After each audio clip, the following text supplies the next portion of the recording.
You know, in Patanjali's Yoga Sutras, that primary text of the yoga tradition, he says that there are two main or two core principles that upon which the entire yogic system rests.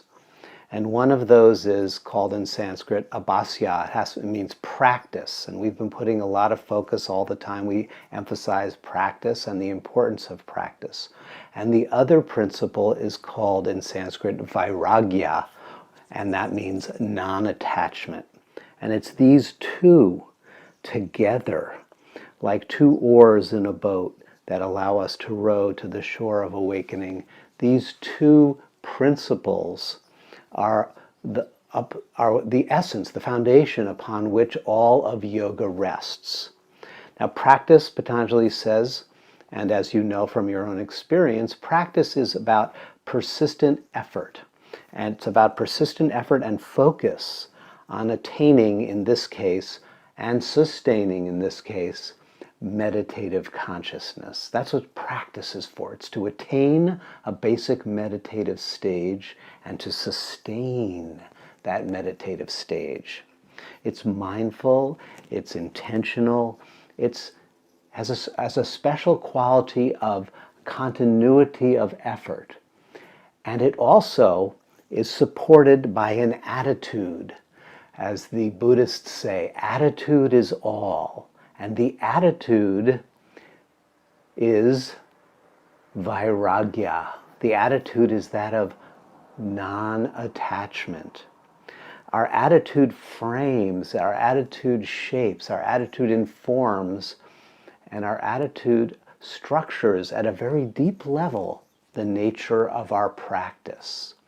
If we're practicing with a gaining idea, I'm going to get something, and when I get this thing, whatever it is, this state of consciousness, it's going to like prove something and reveal something and give me something. Vairagya is this attitude of non-attachment, of letting go. And we practice with a letting go attitude, a practice of non-attainment in a sense, with no gaining idea in mind, but rather fully engaging in the practice for its own sake. So practice, the practice element, the practice oar, is about going for it, that persistent and intentional effort. The vairagya, which is our focus now, is the non-attachment, the letting go attitude. And together it's like 1 and 1 equals 3. It's when they come together that the capacity building begins to truly deepen and unfold. The capacity to reside as radiance.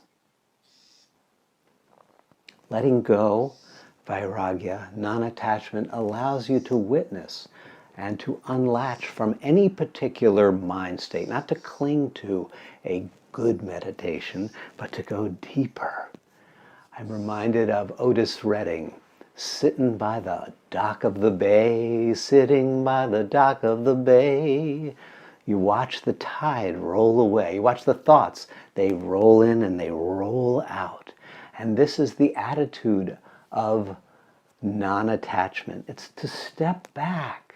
And vairagya allows us to see thoughts as thoughts, not to see through the thoughts, not to see through our beliefs, but rather to see them as thoughts and as beliefs. We can pick them up. They color the world in a particular way, but with vairagya, we can let them go. With non-attachment, we can let them go. To learn more about these teachings, please visit us at WisdomHeart.com and receive 2 free gifts just for visiting.